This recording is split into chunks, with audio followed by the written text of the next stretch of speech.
Hi, this is Shirley from Shirley's World, and this is part of my series on growing up in the 40s and the 50s.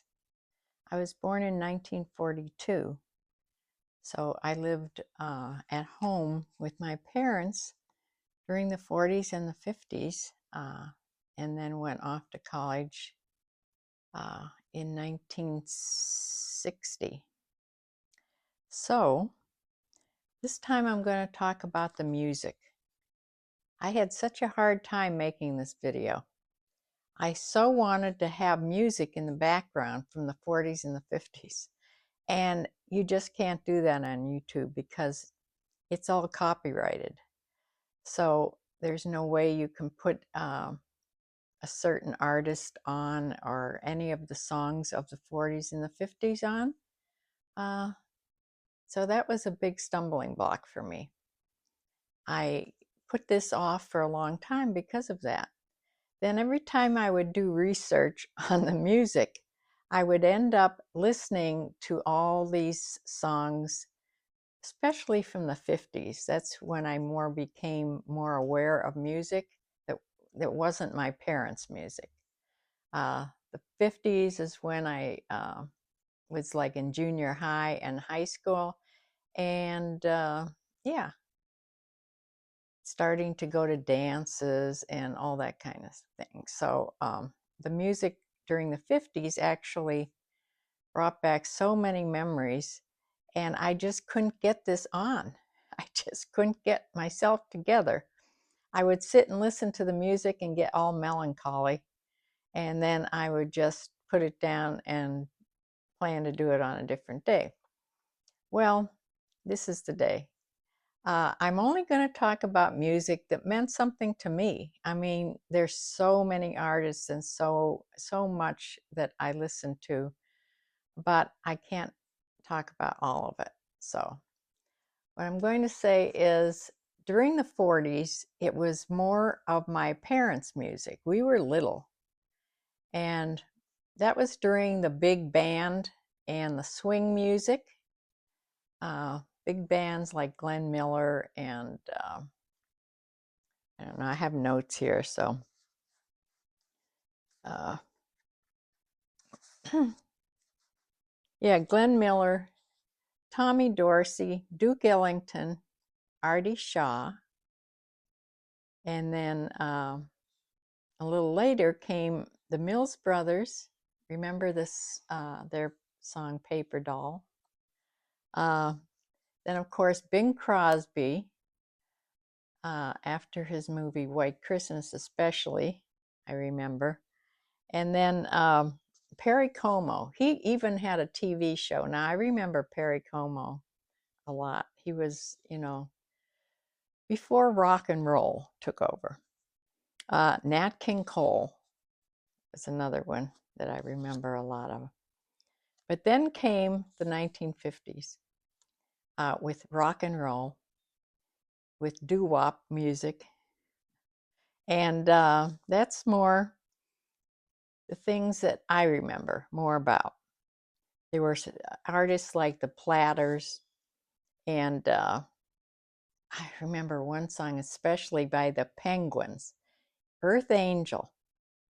When I heard that song, that brought back so many memories of my first boyfriend. His name was Bing. His real name was David, but they called him Bing. And I met him, I had a little job when I was in, I think it was junior high. I had gone to Perry School, which was a grade school. But Perry School, in the basement, they had a library. That was the closest library to us. But during junior high, they would hire people to help them with, putting books away and things like that. So I got a job. I don't even remember if I was paid for it, to tell you the truth. I must have been paid something. But I think I had a job like once a week maybe that I went to, and I would put books back that people would bring in, and then you had to reshelve them. That was back when the Dewey Decimal System and then the card files and all that.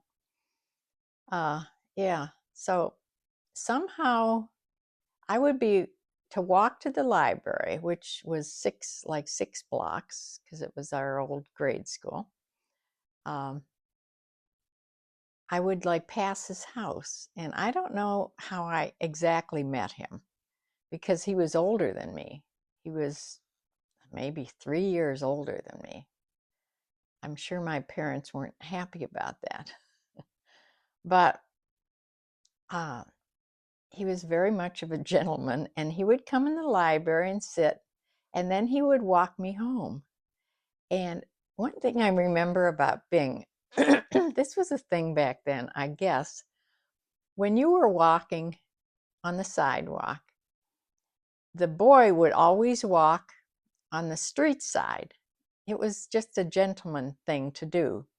I guess in case a car came up on the sidewalk, it would hit him instead of me.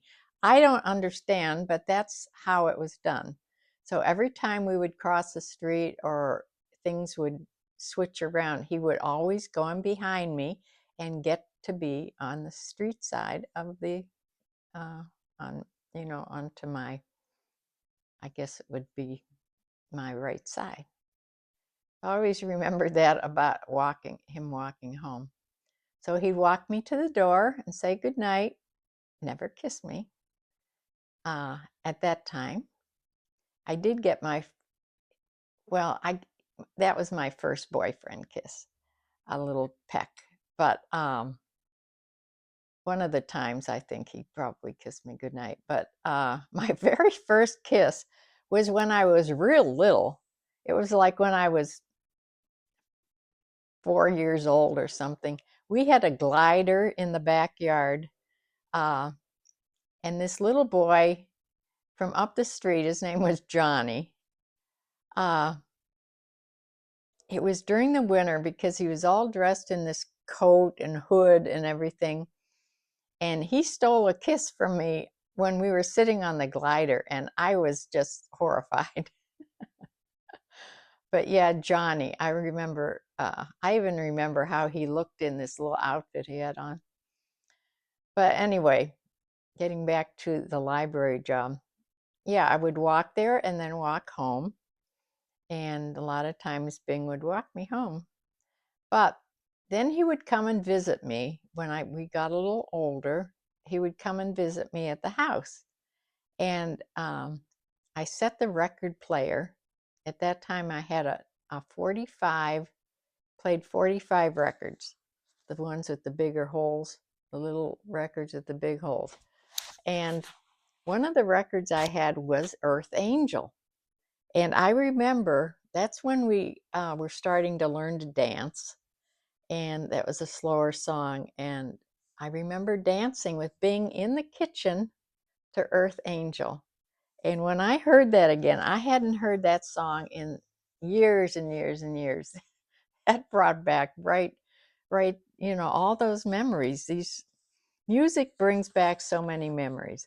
Like I think I said on one of my chat things, music and scents, like perfume scents or shaving cream scents or even food scents. It can bring back so many memories, but music does the same thing. So when I was going through all this music, that's all I kept sitting. And instead of making the video, I would just sit and think about all these things. So anyway, yeah, the Penguins and Earth Angel, that was a big one.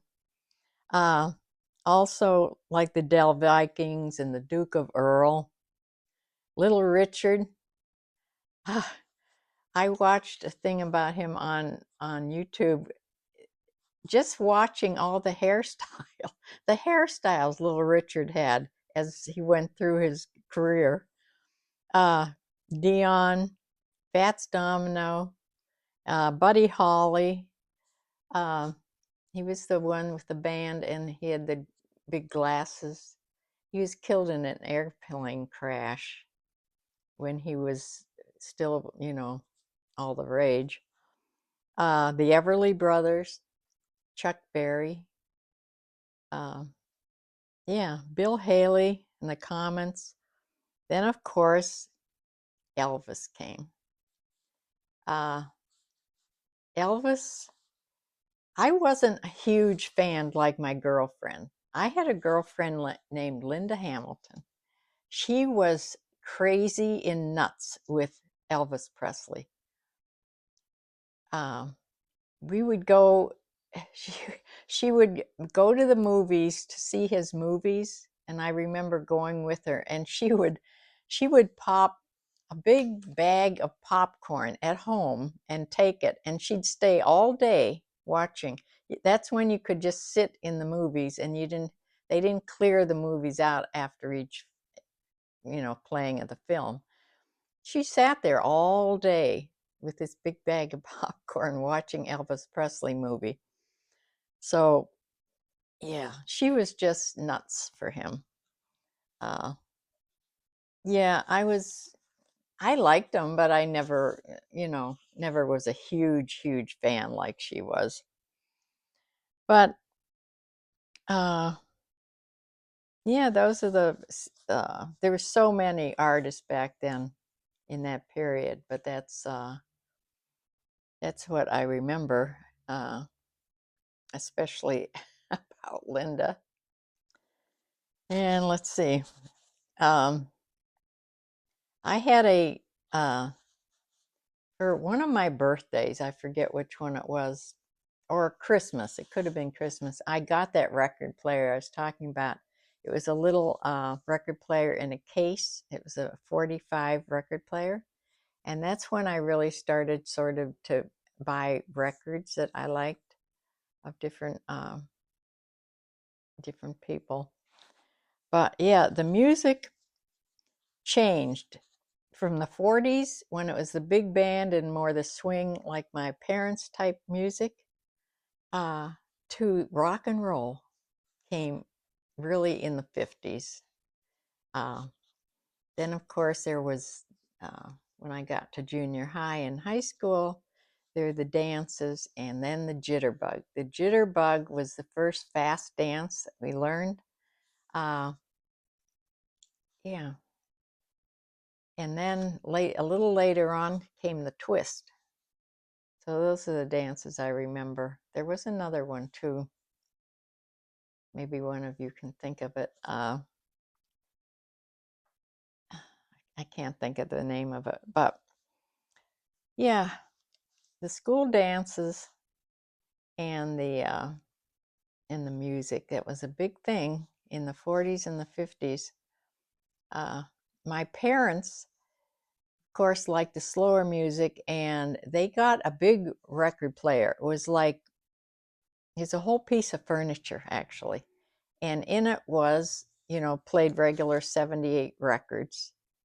And I think that's when hi-fi came into being. And they would send for records like copulations of records, lots of songs. And my mom would play them on the record player. But I don't remember them really saying too much about the music I listened to, like more rock and roll when that came in, rock and roll and the doo-wop music, and yeah, all those. I don't remember them ever saying it was not good to listen to or anything. They just, yeah. Something about that when I was watching about the music on these YouTube videos I was watching, when the big band, it was really a big band. It was like an orchestra, but it was a lot of horns. It was trumpets and slide trombones and saxophones and clarinets and all kinds. Of course, the drums. And even when the groups of singers would sing, they had the big band in the background playing for them. And you don't have anything like that anymore. In heavens, I almost forgot Frank Sinatra. My mother really liked Frank Sinatra. One thing I have to say about the music, both in the 40s and the 50s, even with rock and roll and the groups of musicians, you could understand their music. You could understand the words, and they could sing. They had good voices.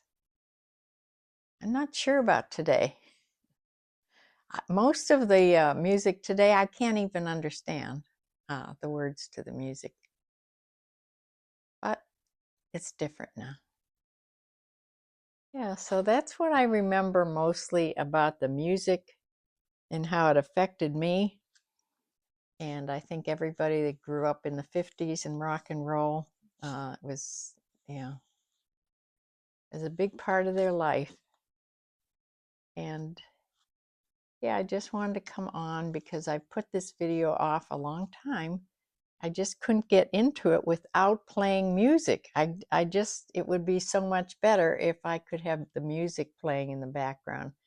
But I couldn't figure out any way to do that. So here it is without music, but you go back, you go and listen to it. It is on YouTube. You can find it. Listen to the one of the 100 best records or songs from the 1950s. And that just plays little excerpts of 100 different artists and different songs, and that sort of takes you right through it. It's not very clear. It's old-time film, but it's good to listen to. So that is it for the music, what I remember most of the music in my life of the 40s and the 50s. So I hope you enjoyed a little taste of it, and I will be back with more videos. Thanks for joining me. Bye.